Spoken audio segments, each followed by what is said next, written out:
আসসালামু আলাইকুম প্রাণপ্রিয় শিক্ষার্থীরা, আশা করি সবাই ভালো আছো। তো আজকে আমাদের আলোচ্য বিষয় হচ্ছে পদার্থবিজ্ঞান দ্বিতীয় পত্রের প্রথম অধ্যায় তাপগতিবিদ্যা।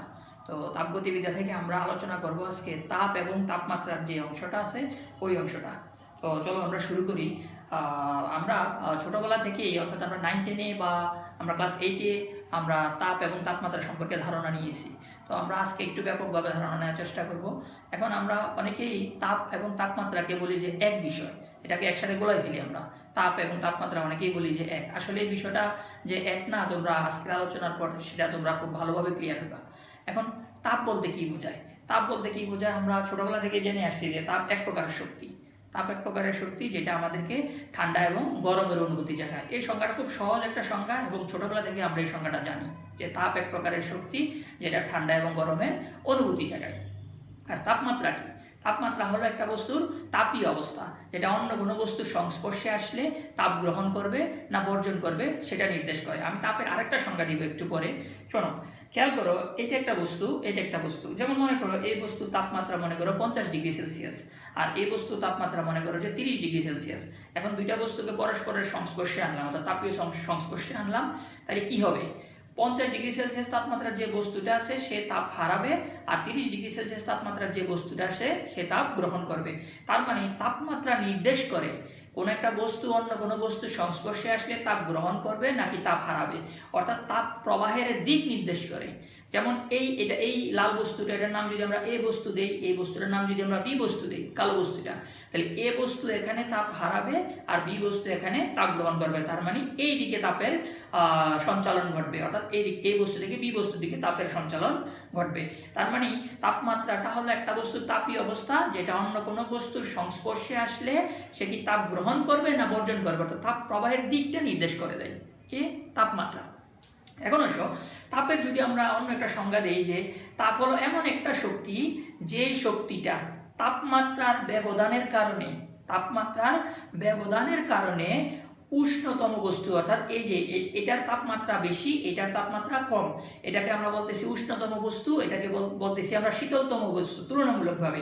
তাহলে আমরা তাপের সংজ্ঞাটা এইভাবে বলতে পারি যে তাপ হলো এমন এক প্রকারের শক্তি যেটা দুইটা বস্তুর মধ্যে উষ্ণতার তারতম্যের কারণে, কিসের তারতম্যের কারণে? উষ্ণতার তারতম্যের কারণে উষ্ণতম বস্তু থেকে শীতলতম বস্তুতে প্রবাহিত হয় বা সঞ্চালিত হয়। আবার বলতেছি, তাপ হলো এমন এক প্রকারের শক্তি যেটা উষ্ণতার তারতম্যের কারণে দুইটি বস্তুর মধ্যে উষ্ণতম বস্তু থেকে শীতলতম বস্তুতে সঞ্চালিত হয়। তাহলে কি সঞ্চালিত হয়? তাপ সঞ্চালিত হয়। কিসের তারতম্যের কারণে? উষ্ণতার তারতম্যের কারণে। এটার উষ্ণতা বেশি, এটার উষ্ণতা কম। উষ্ণতা আর তাপমাত্রা কথা একই বিষয়, অর্থাৎ সমার্থক শব্দ। তাহলে আমরা তাপের সহজ সংজ্ঞা দিতে পারতেছি, আবার আমরা যদি একটু নতুনভাবে বলতে চাই তাও হবে। আর তাপমাত্রা কি নির্দেশ করতেছে? তাপমাত্রাটা তাপ প্রবাহের দিক, অর্থাৎ কোন দিক থেকে কোন দিকে তাপটা প্রবাহিত হবে, অর্থাৎ কোন বস্তুটা তাপ হারাবে বা কোন বস্তুটা তাপ গ্রহণ করবে বা শোষণ করবে, সেই দিকটা নির্দেশ করতেছে হচ্ছে তাপমাত্রা। এরপরে আসো, এগুলির আরও বিভিন্ন পার্থক্য আছে। যেমন আমরা জানি যে পদার্থবিজ্ঞানের যে শাখার মধ্যে তাপ নিয়ে আলোচনা করা হয় সেটাকে বলা হয় কেলরিমিতি, আর যে শাখার মধ্যে তাপমাত্রা নিয়ে আলোচনা করা হয় সেটাকে বলা হয় থার্মোমিতি।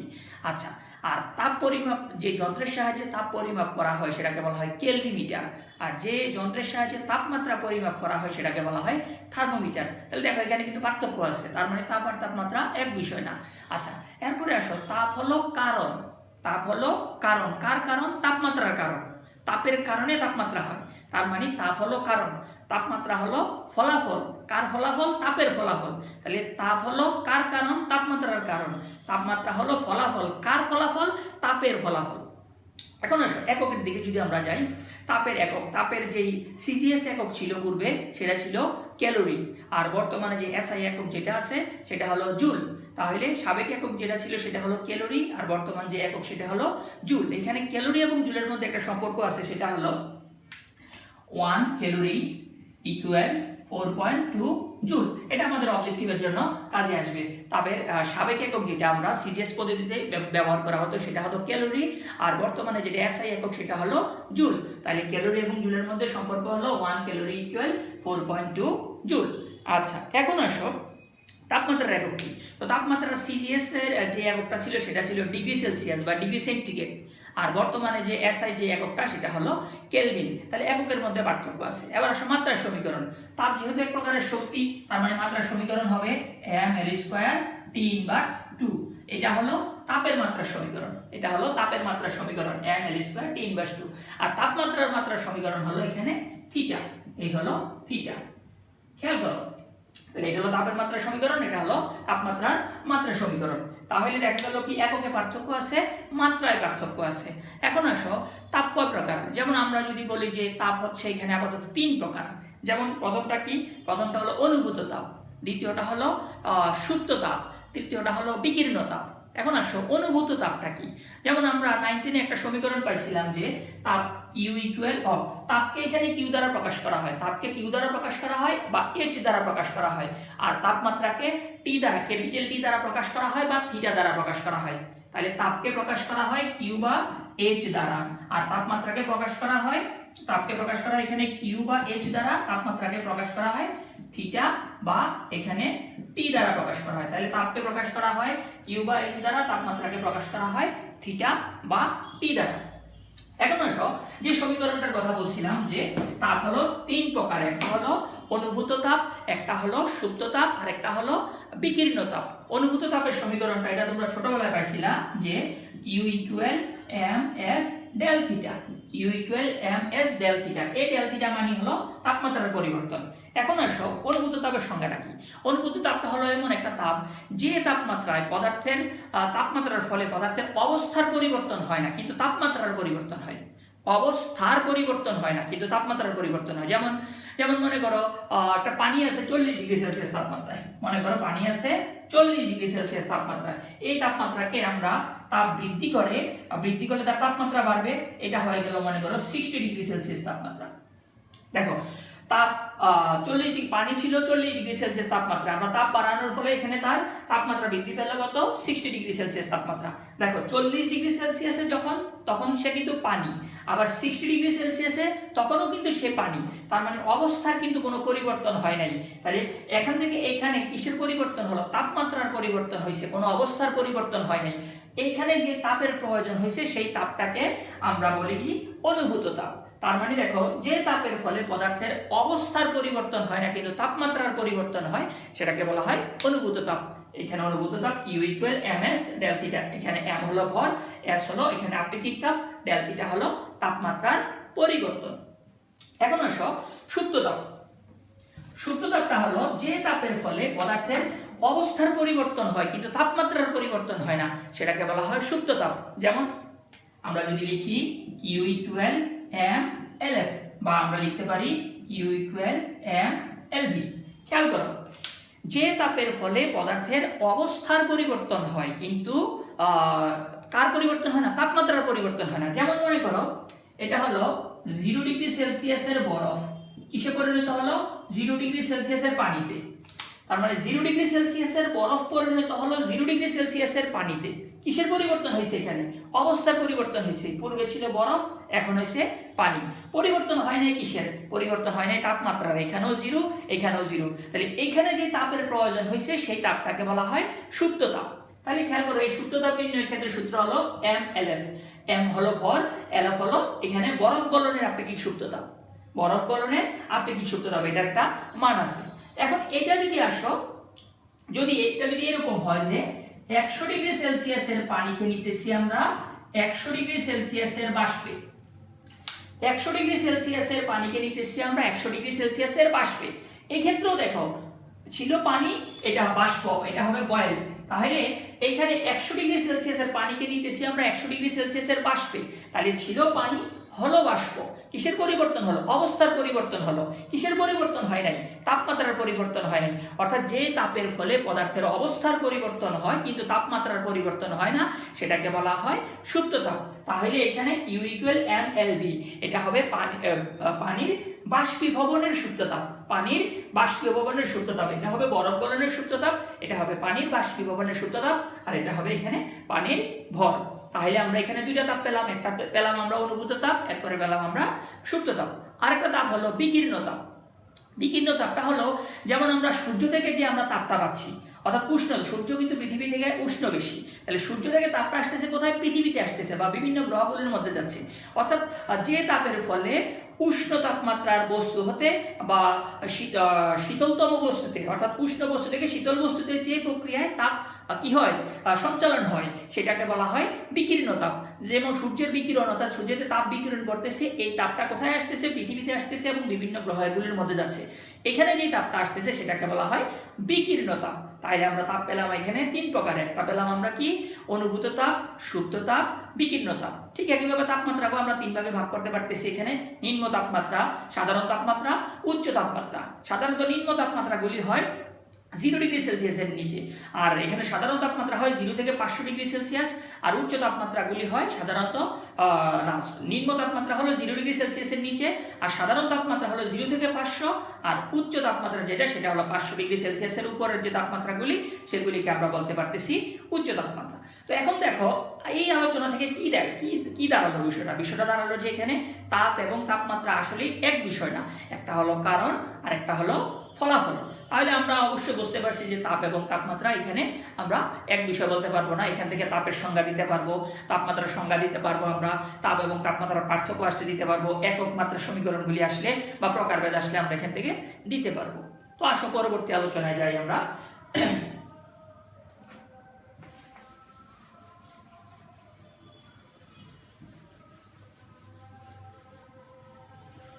এখন আসো তাপীয় সমতা। তাপীয় সমতা, যেমন আমি শুরুতেই বলছিলাম যে এই একটা বস্তু, এটা একটা বস্তু, এটা যদি উষ্ণতর বস্তু হয়, অর্থাৎ এটা তাপমাত্রা বেশি, এটা তাপমাত্রা যদি কম হয় অপেক্ষাকৃতভাবে, মনে করো এটা 50, এটা হলো 30 ডিগ্রি সেলসিয়াস, এই দুইটা বস্তুকে আমরা পরস্পরের সংস্পর্শে আনলাম। পরস্পরের সংস্পর্শে আনাতে উষ্ণতর বস্তুটা, অর্থাৎ এই লাল বস্তুটা তাপ হারাবে, আর এই কালো বস্তুটা সে তাপ গ্রহণ করবে। এখন কতক্ষণ পর্যন্ত তারা তাপের আদান প্রদান করবে, এই বস্তু তাপ প্রদান করবে, এই বস্তু তাপ গ্রহণ করবে, কতক্ষণ পর্যন্ত করবে, যতক্ষণ না তারা এমন একটা তাপমাত্রায় এসে পৌঁছাবে যখন আর তাদের মধ্যে কোনো তাপের আদান প্রদান হয় না। যেমন মনে করো আমরা যদি ধরে নিই যে একটা এই বস্তুর তাপমাত্রা হলো 30 ডিগ্রি সেলসিয়াস, এই বস্তুর তাপমাত্রা হলো 30 ডিগ্রি সেলসিয়াস, তাহলে দুইটা বস্তুর তাপমাত্রা এখানে সমান। তাহলে তাদেরকে যখন আমরা পরস্পরের সংস্পর্শে আনবো তখন কিন্তু আর তারা কোনো তাপের আদান প্রদান করবে না। তার মানে তাপীয় সমতা বা তাপীয় সাম্যাবস্থাটা হলো এমন একটা অবস্থা, দুইটা বস্তু যখন পরস্পরের সংস্পর্শে আসে, সংস্পর্শে আসার ফলে যে অবস্থার ক্ষেত্রে তাদের মধ্যে আর তাপের কোনো আদান প্রদান হবে না, সেটাকে বলা হবে তাপীয় সমতা বা তাপীয় সাম্যাবস্থা। আচ্ছা, তাপীয় সমতা বা তাপীয় সাম্যাবস্থায় আসলে এখানে আর তাপের কোনো আদান প্রদান হবে না। তো এই অংশটাকে কাজে লাগিয়ে একটা সূত্র আছে, সেটা হলো পদার্থবিজ্ঞানের তাপগতিবিদ্যার প্রথম সূত্র, তাপগতিবিদ্যার শূন্যতম সূত্র। এখানে তিনটা সূত্র, তাপগতিবিদ্যার শূন্যতম সূত্র, প্রথম সূত্র, দ্বিতীয় সূত্র। আজকে ক্লাসে আমরা শুধু তাপগতিবিদ্যার শূন্যতম সূত্র নিয়ে আলোচনা করব। তো বিজ্ঞানী ফাউলার একটা সূত্র প্রদান করছেন তাপগতিবিদ্যার শূন্যতম সূত্র। যেমন আমরা যদি একটা চিত্রের সাহায্যে ব্যাখ্যা করি যে এরকম,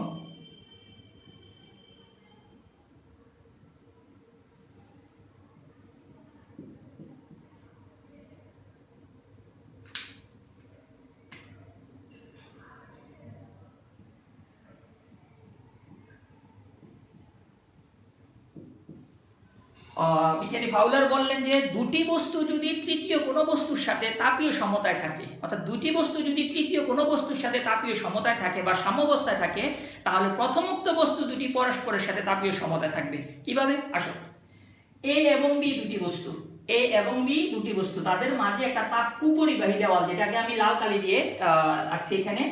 এ এবং বি দুটি বস্তু, এই দুটি বস্তুর মধ্যে একটা তাপ কুপরিবাহী দেওয়াল আছে, অর্থাৎ এ এবং বি বস্তুর মধ্যে কোনো তাপের আদান প্রদান হয় না।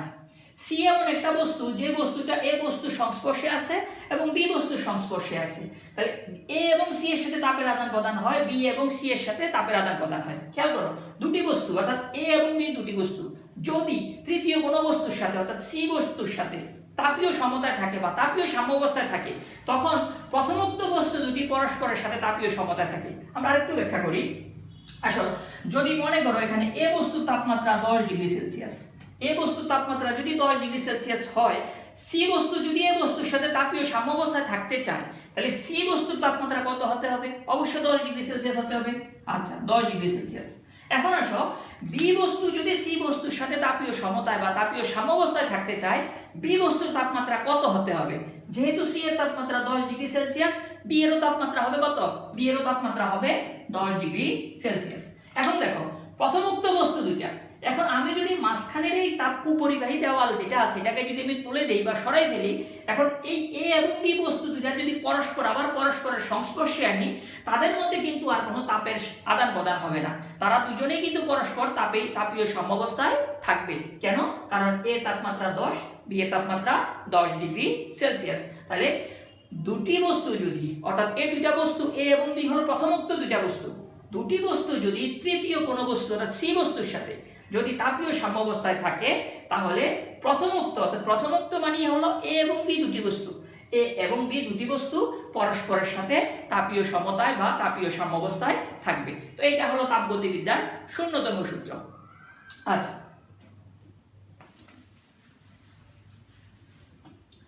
এখন আসো এই যে আমরা তাপমাত্রা, আমি একটু আগে বলছিলাম যে তাপমাত্রা যে পরিমাপ করা হয়, তাপমাত্রা পরিমাপ করা হয় কিসের সাহায্যে? এখানে থার্মোমিটারের সাহায্যে। আর তাপ পরিমাপ করা হয় কিসের সাহায্যে? ক্যালরিমিটারের সাহায্যে।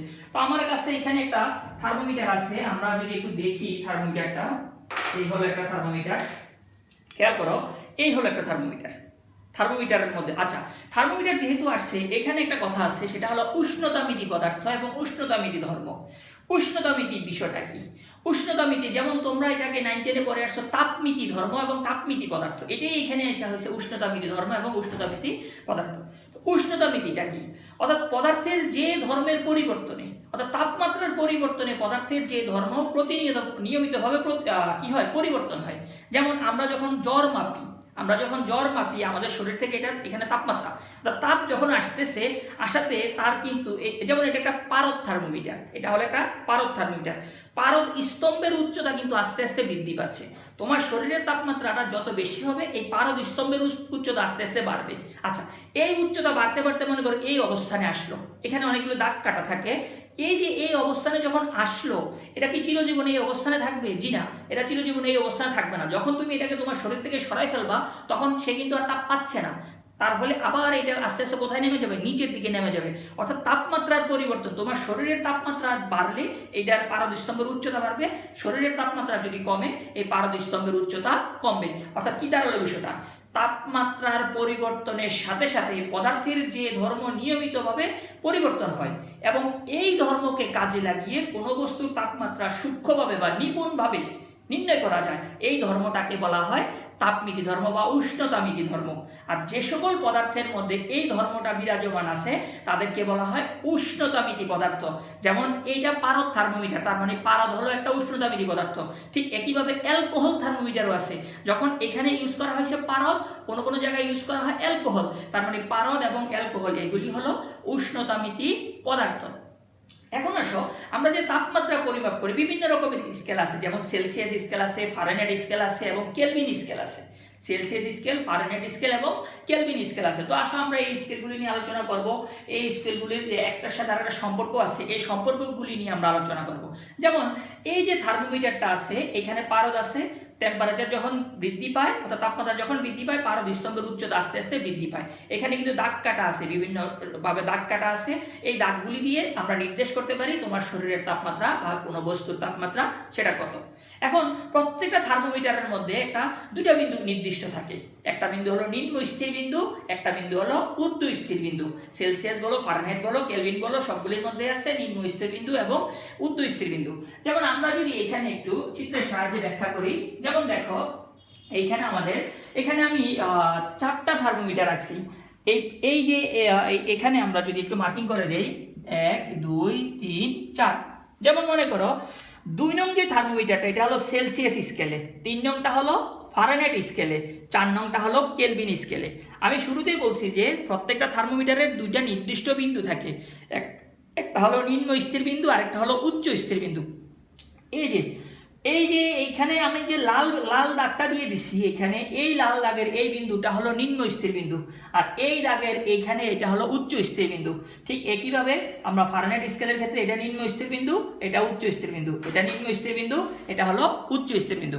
আচ্ছা, এখন নিম্ন স্থির বিন্দুর আরেকটা নাম হলো বরফ বিন্দু। নিম্ন স্থির বিন্দুর আরেকটা নাম হলো বরফ বিন্দু বা গলনাঙ্ক। গলনাঙ্ক কি? যে তাপমাত্রায় এখানে বরফটা গলতে শুরু করে সেটাকে বলা হয় গলনাঙ্ক। আর এখানে উচ্চ স্থির বিন্দুর আরেকটা নাম হলো বাষ্প বিন্দু বা স্টিম বিন্দু। বাষ্প বিন্দু বা স্টিম বিন্দু। এই যে বাষ্প বিন্দু বা স্টিম বিন্দু বা স্ফুটনাঙ্ক, স্ফুটনাঙ্ক মানে কি? যে তাপমাত্রায় পানিটা অর্থাৎ ফুটতে শুরু করে, অর্থাৎ বাষ্প পরিণত হতে শুরু করে সেটাকে বলা হয় স্ফুটনাঙ্ক। তাহলে দেখো এখানে সেলসিয়াস স্কেলের ক্ষেত্রে, সেলসিয়াস স্কেলের ক্ষেত্রে নিম্ন স্থির বিন্দু হলো এখানে 0 ডিগ্রি সেলসিয়াস, আর উচ্চ স্থির বিন্দু হলো এখানে 100 ডিগ্রি সেলসিয়াস।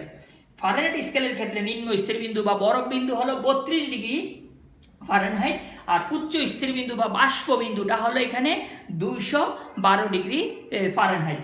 আর কেলভিন স্কেলের ক্ষেত্রে দেখো নিম্ন স্থির বিন্দু হলো 273 কেলভিন, উচ্চ স্থির বিন্দু বা বাষ্প বিন্দুটা হলো 373 কেলভিন। এখন দেখো সেলসিয়াস স্কেলের ক্ষেত্রে এখানে উচ্চ স্থির বিন্দু থেকে যদি আমরা নিম্ন স্থির বিন্দুটা বিয়োগ করি অর্থাৎ মাইনাস করি, তখন আমরা পাবো তাদের মৌলিক ব্যবধান। এখানে তাদের মৌলিক ব্যবধান কত? 100 মাইনাস 0, তার মানে হলো 100। তাহলে সেলসিয়াস স্কেলের ক্ষেত্রে মৌলিক ব্যবধান হলো এখানে 100। ফারেনহাইট স্কেলের ক্ষেত্রে উচ্চ স্থির বিন্দু থেকে যদি আমি নিম্ন স্থির বিন্দু বাদ দেই, তাহলে 212 থেকে 32 বাদ দিলে তাহলে এখানে মৌলিক ব্যবধানটা হবে 180। আচ্ছা, কেলভিন স্কেলের ক্ষেত্রে দেখো 373 থেকে 273 যদি আমি বাদ দেই, তাহলে এখানে মৌলিক ব্যবধান হবে কত? 100। তাহলে সেলসিয়াসের ক্ষেত্রে মৌলিক ব্যবধান 100, কেলভিনের ক্ষেত্রে মৌলিক ব্যবধান 100, কিন্তু ফারেনহাইটের ক্ষেত্রে এখানে এসে মৌলিক ব্যবধান হবে কত? মৌলিক ব্যবধান হবে 180। এখন আসো, এই যে তাদের মধ্যে একটা সম্পর্ক আছে, অর্থাৎ সেলসিয়াস, ফারেনহাইট এবং কেলভিনের মধ্যে যে সম্পর্ক আছে, এই সম্পর্কটা আমরা দেখি কিভাবে আসে। এটা অন্য একটা থার্মোমিটার। এই থার্মোমিটার, এটাকে আমরা টেস্ট থার্মোমিটার বলতে পারি, অর্থাৎ এটার সাহায্যে আমরা অন্যগুলিকে টেস্ট করব। এই থার্মোমিটারের নিম্ন স্থির বিন্দুটাকে আমরা বিবেচনা করছি M, আর উচ্চ স্থির বিন্দুটাকে বিবেচনা করছি আমরা B। এখন মনে করো তিনটা থার্মোমিটার, আমি একটা বস্তু মনে করো একটা বা পানি মনে করো, পানিটা উত্তপ্ত আছে বা গরম আছে, এখানে যে কোনো একটা তাপমাত্রার মধ্যে পানিটা আছে।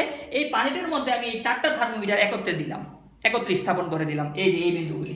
এখন এই থার্মোমিটারগুলির মধ্যে যখন আমি পানিগুলির মধ্যে যখন আমি এই থার্মোমিটারটা স্থাপন, 4টা থার্মোমিটার যখন আমি স্থাপন করে দিব, এই থার্মোমিটারগুলির মধ্যে মনে করো যে পারদ আছে, যার ফলে কি হবে? পারদের স্তম্ভের উচ্চতা বৃদ্ধি পাবে।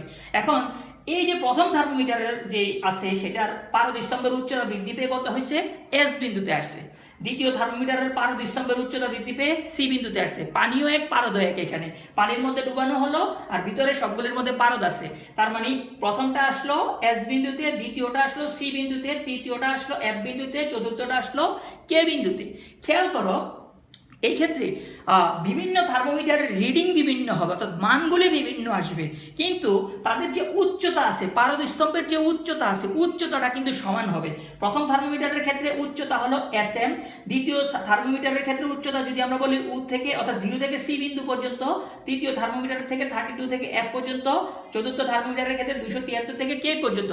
অর্থাৎ এইখানে আমি যেটা বলার চেষ্টা করতেছি সেটা হলো তাপমাত্রার পরিবর্তনের ফলে প্রত্যেকটা থার্মোমিটারের এখানে উচ্চতার পরিবর্তন, উচ্চতাটা সমান থাকবে। হয়তো এই থার্মোমিটারের যে রিডিং আসবে, তাপমাত্রার যে রিডিংটা আসবে বা মানটা আসবে সেটা ভিন্ন হবে, কিন্তু তাদের অবস্থার যে পরিবর্তন বা উচ্চতার যে পরিবর্তন পারদ স্তম্ভের, সেটা কিন্তু অবশ্যই সমান হবে। এই কারণে দেখো আমি এখানে একটা লাল কালি দিয়ে দাগ দিয়ে দিছি, বলছি যে এটা সমান। আচ্ছা, আবার দেখো প্রত্যেকটা বাষ্পবিন্দু দেখো একই বিন্দুতে, রিডিং ভিন্ন অর্থাৎ মান ভিন্ন, কিন্তু অবস্থার পরিবর্তনটা কি এখানে সমান। তাহলে দেখো এইখান থেকে আমরা যদি বলি যে এই যে প্রথম থার্মোমিটারের ক্ষেত্রে তার তাপমাত্রাগত, তার তাপমাত্রা যদি আমরা S বিবেচনা করি, S পরিমাণ তাপমাত্রা হলো, বা আমরা বলতে পারি S ডিগ্রি সেলসিয়াস তাপমাত্রা হলো, তাহলে কতটুকু উঠলো? SM পরিমাণ উঠলো। তার এই যে এই অংশটা হলো SM। আর সে বরফ বিন্দু থেকে বাষ্পবিন্দুর দূরত্ব কত? বরফ বিন্দু থেকে বাষ্পবিন্দুর দূরত্ব হলো BM। তাহলে আমরা SM কে আমরা BM দ্বারা ভাগ করলাম। আমি আবারও বলতেছি, এই SMটা হলো তার তাপমাত্রা, অর্থাৎ তার তাপমাত্রার পরিবর্তন কতটুকু হলো? M থেকে সে কোথায় গেল? S বিন্দুতে গেল। এটা S ডিগ্রি সেলসিয়াস হইতে পারে, S কেলভিন হইতে পারে। আচ্ছা, তার বরফ বিন্দু কত? M, বাষ্প বিন্দু কত? B। এটা কিন্তু নির্দিষ্ট, BM এটা কিন্তু নির্দিষ্ট। তাহলে দেখো এই SM কে আমরা BM দ্বারা ভাগ করলাম, এখন আমি শুরুতেই বলছি এই পরিবর্তনটা প্রত্যেকটা থার্মোমিটারের ক্ষেত্রে যেহেতু সমান হবে, এস এম এর মান যা হবে এই থার্মোমিটারের এই অংশটা তা হবে, এটা তা হবে, এটাও তা হবে। এই কারণে আমরা এখানে দেখো এস এম মানে কি, এস এম মানে আমরা এস কে লিখলাম S minus M, S minus M, আর বিএম কে আমরা কি লিখলাম বি মাইনাস এম। এখন এটা তো আমরা টেস্টিং যে থার্মোমিটার অর্থাৎ টেস্ট যে থার্মোমিটার সেটার জন্য। এখন এটা এই ফর্মুলাটাকে যদি আমরা সেলসিয়াসের ক্ষেত্রে, সেলসিয়াস যে থার্মোমিটারটা আছে একদম থার্মোমিটার ওটার ক্ষেত্রে যদি আমরা প্রয়োগ করি, দেখো সেলসিয়াসের ক্ষেত্রে বরফ বিন্দু থেকে তাপমাত্রা কোথায় গেল সি বিন্দুতে, এই যে সি বরফ বিন্দু কত 0, এটা যেমন এস মাইনাস এম হয়েছে সেলসিয়াসের ক্ষেত্রে হয়েছে সি মাইনাস 0। আচ্ছা ঠিক ফারেনহাইটের ক্ষেত্রে কত হয়েছে, ফারেনহাইটের ক্ষেত্রে হয়েছে এফ মাইনাস 32, কেলভিনের ক্ষেত্রে কত হয়েছে, কেলভিনের ক্ষেত্রে হয়েছে কে মাইনাস 273। আচ্ছা এখন আসো এটাকে আমরা ভাগ করছি কি দিয়ে, ভাগ করছি আমরা বাষ্পবিন্দু বিয়োগ বরফ বিন্দু দিয়ে। সেলসিয়াসের ক্ষেত্রে বাষ্পবিন্দু কত, বাষ্পবিন্দু হলো 100, বরফ বিন্দু কত 0, এই কারণে ভাগ হয়েছে 100 মাইনাস 0, যেটা এখানে বি মাইনাস এম, এটা এখানে হয়েছে 100 মাইনাস 0। আচ্ছা এখানে আমরা ফারেনহাইটের ক্ষেত্রে কত, ফারেনহাইটের ক্ষেত্রে হবে 212 বিয়োগ 32, এই যে 212 বিয়োগ 32। কেলভিনের ক্ষেত্রে কত, কেলভিনের ক্ষেত্রে হচ্ছে 373 বিয়োগ 273। তো আমরা এই তিনটা সমীকরণ থেকে আমরা লিখতে পারি, এই যে এই তিনটা সমীকরণ থেকে যদি আমরা লিখি যে এখানে C by 100 equal F minus 32 by 180 equal K minus 273 by 100। আচ্ছা কে মাইনাস 273 বাই 100, তো এটাকে আমরা যদি ভাগ করি আমরা তাহলে আমরা লিখতে পারি C by 5 equal F minus 32 by 9 equal K minus 273 by 5। এখানে একটা কথা বলে রাখি, এটাকে কিন্তু 273.16 ধরা হয়, মূলত 273.16 ধরা হয়। তবে আমরা হিসাবের সুবিধার জন্য যেহেতু এখানে 0.16 মানটা খুবই কম, তো এখানে আমরা এটাকে 273.16 এর পরিবর্তে আমরা 273 ইউজ করি। তোমরা চাইলে 273.16 ব্যবহার করতে পারবা, কোনো সমস্যা হবে না।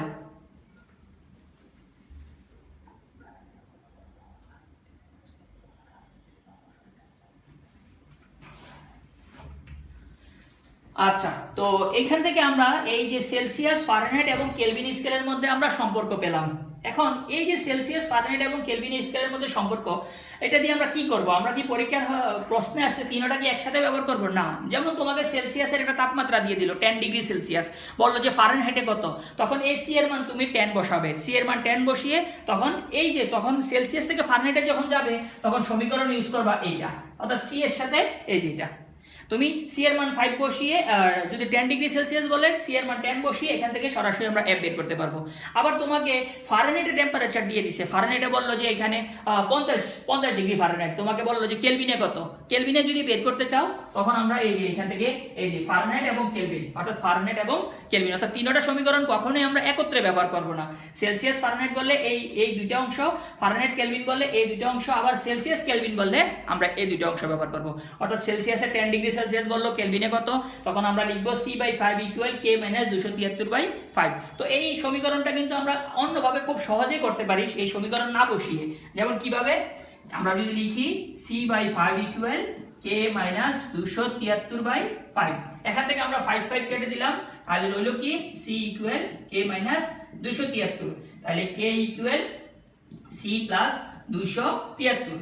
তার মানে আমরা মনে করো তোমাকে বলে দিল সেলসিয়াসের তাপমাত্রা 10 ডিগ্রি সেলসিয়াস, 10 ডিগ্রি সেলসিয়াস কেলভিনে নিতে বলছে, তখন আমরা এই সমীকরণ থেকে সি এর মান 10 ডিগ্রি সেলসিয়াস বসাই দিলে 10 যোগ 273, 10 যোগ 273। আবার তোমার কাছে কেলভিনে মান আছে, তোমাকে সেলসিয়াসে চাইছে, তাহলে কেলভিন থেকে সেলসিয়াসে যেতে হলে এই মান থেকে এটা বিয়োগ করে দিবা। ঠিক আছে, তো আমরা এই সমীকরণ থেকে করতে পারি, আবার আমরা সরাসরি আমরা এই সমীকরণ থেকে করতে পারি। 10 ডিগ্রি সেলসিয়াসকে কেলভিনে নিতে বললে 10 যোগ 273। আচ্ছা এখানে একটা কথা বলে রাখি, যেটা হলো যদি তাপমাত্রা বলে 10 ডিগ্রি সেলসিয়াস, তখন 10 ডিগ্রি সেলসিয়াস বলে 10 প্লাস 273। কিন্তু যদি বলে যে তাপমাত্রার পরিবর্তন, যেমন আমাদের এরকম বললো থিটা, বললো theta equal 10 degree Celsius, theta equal যখন 10 ডিগ্রি সেলসিয়াস বলবে তখন আমরা লিখবো কত 10 প্লাস 273 কেলভিন। আমরা এটাকে কিসে নিব, কেলভিনে নিব, কেলভিনে নিলে হবে 283 কেলভিন। কিন্তু যখন আমাদেরকে এরকম বলবে যে tan theta equal 10 degree Celsius, অর্থাৎ তাপমাত্রার পরিবর্তন বলবে, এটা দিয়ে আমরা কিছু অঙ্ক করব পরের ক্লাসে। 10 ডিগ্রি সেলসিয়াস যখন তাপমাত্রার পরিবর্তন বলবে তখন আমরা সেটাকে লিখব 10 কেলভিন, অর্থাৎ 1 ডিগ্রি সেলসিয়াস সমান সমান 1 কেলভিন হবে যখন এটা হবে তাপমাত্রার পরিবর্তন। আর যদি তাপমাত্রা বলে তখন 1 ডিগ্রি সেলসিয়াস সমান সমান হবে 1 যোগ 273। এই বিষয়টা মাথায় রাখবে, আমরা যখন পরবর্তীতে অঙ্ক করব তখন এটা কাজে লাগবে।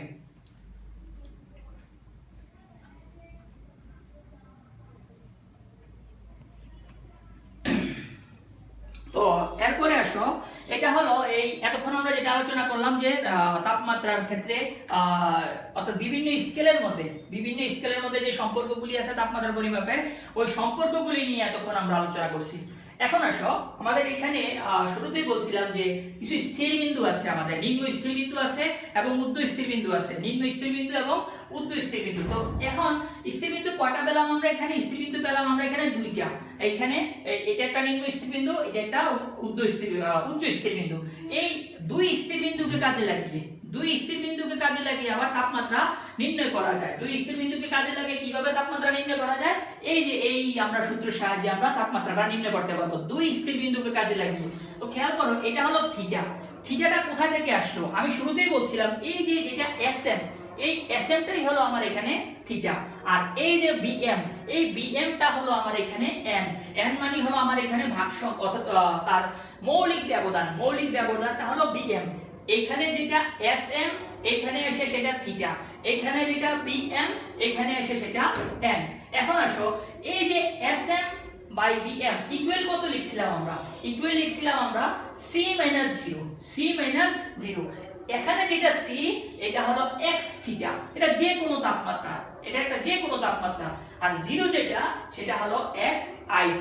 আচ্ছা, এরপরে আসো, এখানে যেটা 100 মাইনাস 0, এখানে এই 100টা হলো x স্টিম, 100টা হলো x স্টিম, স্টিম মানে হলো এখানে বাষ্প।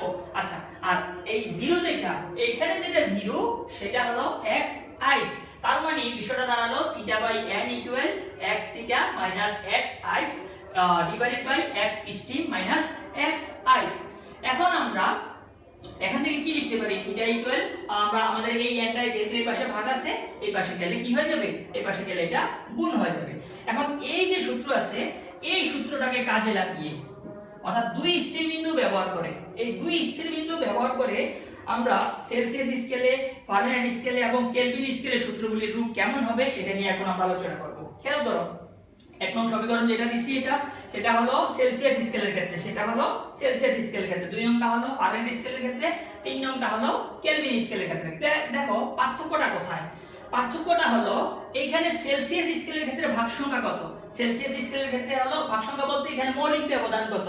মৌলিক ব্যবধান হলো এখানে 100। এই কারণে আমরা সেলসিয়াস স্কেলের ক্ষেত্রে কত লিখছি? আমরা 100 লিখছি। আচ্ছা, ফারেনহাইট স্কেলের ক্ষেত্রে কত হবে? ফারেনহাইট স্কেলের ক্ষেত্রে এইখানে ফারেনহাইট স্কেলের ক্ষেত্রে মৌলিক ব্যবধান কত? ফারেনহাইট স্কেলের ক্ষেত্রে মৌলিক ব্যবধান হলো এখানে 180। এই কারণে এখানে 180। এখন প্রশ্ন হলো এখানে +32 কেন? খেয়াল করো, ফারেনহাইট স্কেলের ক্ষেত্রে আমরা যখন ফারেনহাইট স্কেলের ক্ষেত্রে লিখব আমাদের থিটাটা কি হবে? এটা কি শুধু থিটা হবে? ফারেনহাইট স্কেলের ক্ষেত্রে আমার থিটাটা হবে এখানে যেটা থিটা সেটাই হলো f। অর্থাৎ আমি যদি একটু ক্লিয়ার করি, এটা ফারেনহাইট স্কেলের ক্ষেত্রে হবে এরকম, যেমন আমরা এটাকে লিখব থিটা মাইনাস 32 বাই হলো n এর মান হলো 180 ইকুয়াল এটা হলো x theta minus x0 by হলো x 100 মাইনাস x0। খেয়াল করো, যাহা থিটা এখানে সেলসিয়াসের ক্ষেত্রে কিন্তু এটা হচ্ছে আমাদের থিটা মাইনাস 0, এই যে এই অংশটা সেলসিয়াসের ক্ষেত্রে ছিল থিটা মাইনাস 0 বাই 100। ফারেনহাইটের ক্ষেত্রে এটা হবে থিটা মাইনাস 32, কেন?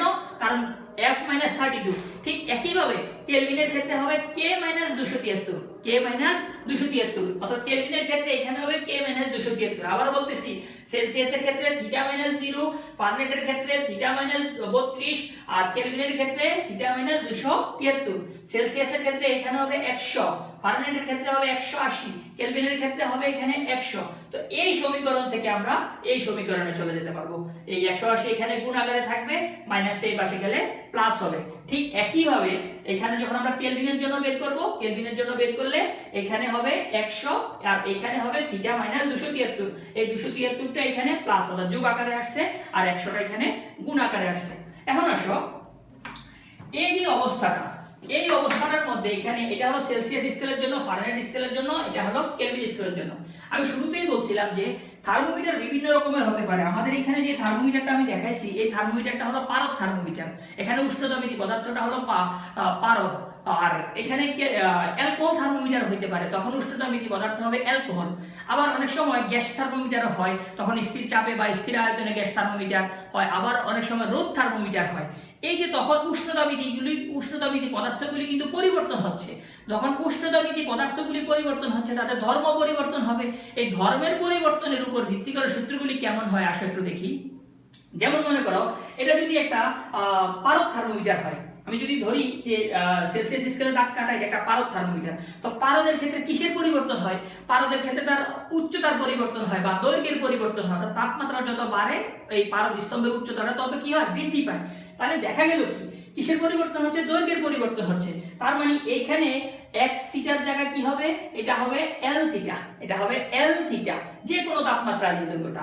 আর এটা হবে কি? এটা হবে এল জিরো, এল জিরো। আর এটা হবে কি? এল 100 মাইনাস এটা হবে এল জিরো।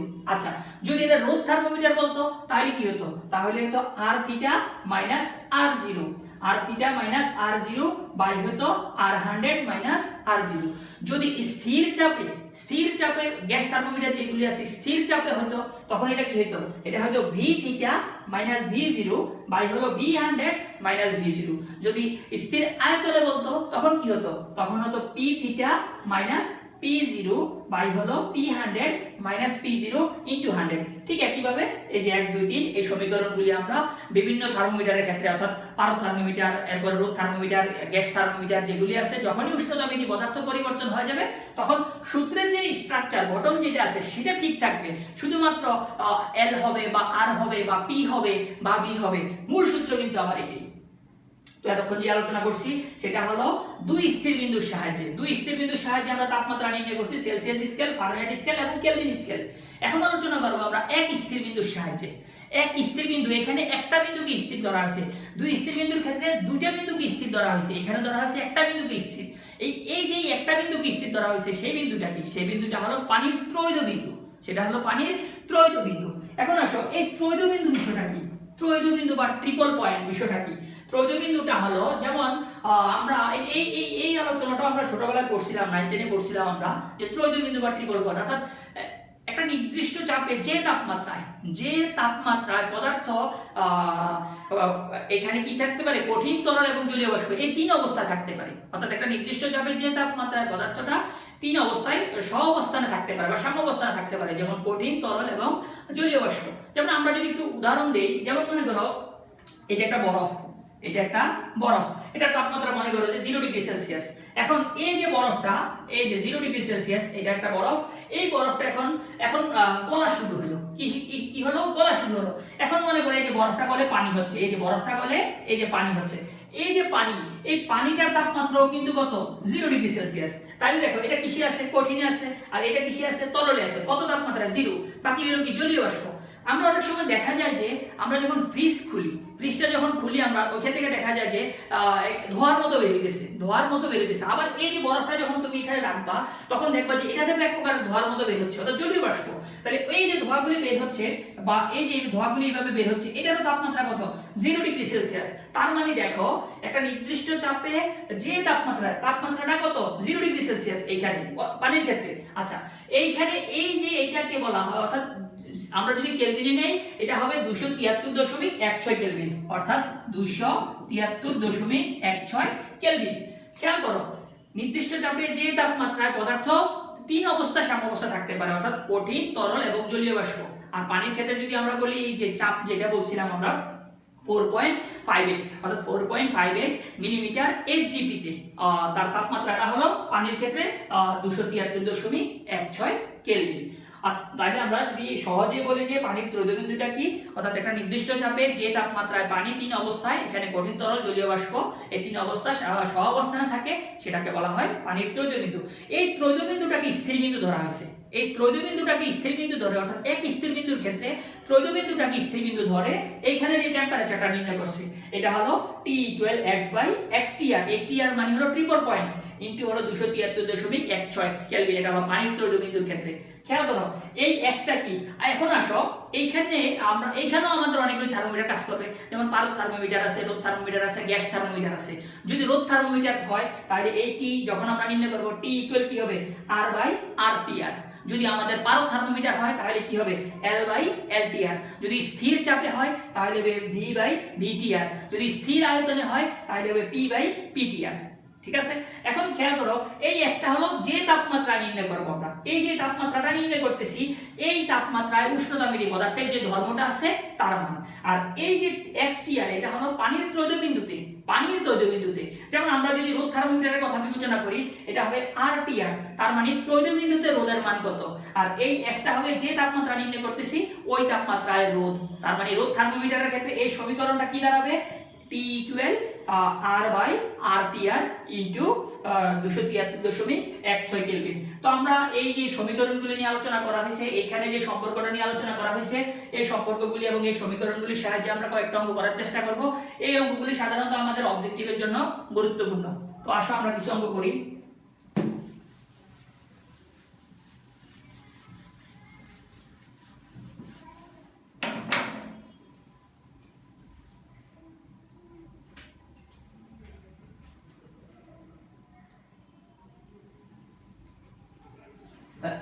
চলো আমরা আমাদের প্রথম অঙ্কটা হবে এরকম যে কোন তাপমাত্রায় ফারেনহাইট ও সেলসিয়াস স্কেল একই পাঠ দেয়। কোন তাপমাত্রায় ফারেনহাইট ও সেলসিয়াস স্কেল একই পাঠ দেয়। আমি খুব দ্রুত করার চেষ্টা করতেছি। দেখো এখানে যেহেতু একই আমরা ধরে নিলাম যে x তাপমাত্রা ফারেনহাইট স্কেল এবং সেলসিয়াস স্কেল একই পাঠ দিবে, অর্থাৎ আমরা এখানে লিখতে পারি C = F = x। তাহলে বিষয়টা কি দাঁড়ায়, আমাদের সেলসিয়াস এবং ফারেনহাইটের মধ্যে সম্পর্ক কি C/5 = F - 32/9।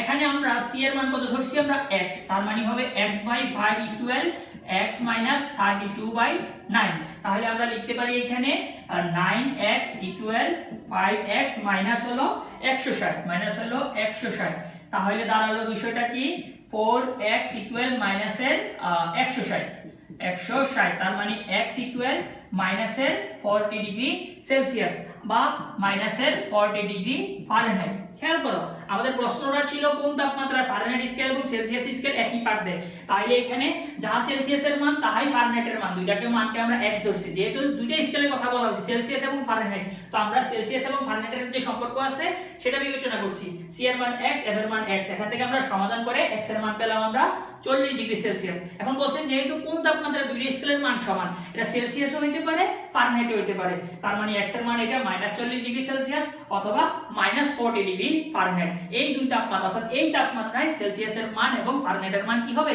সমান হবে। আসো পরের অঙ্কে যাই।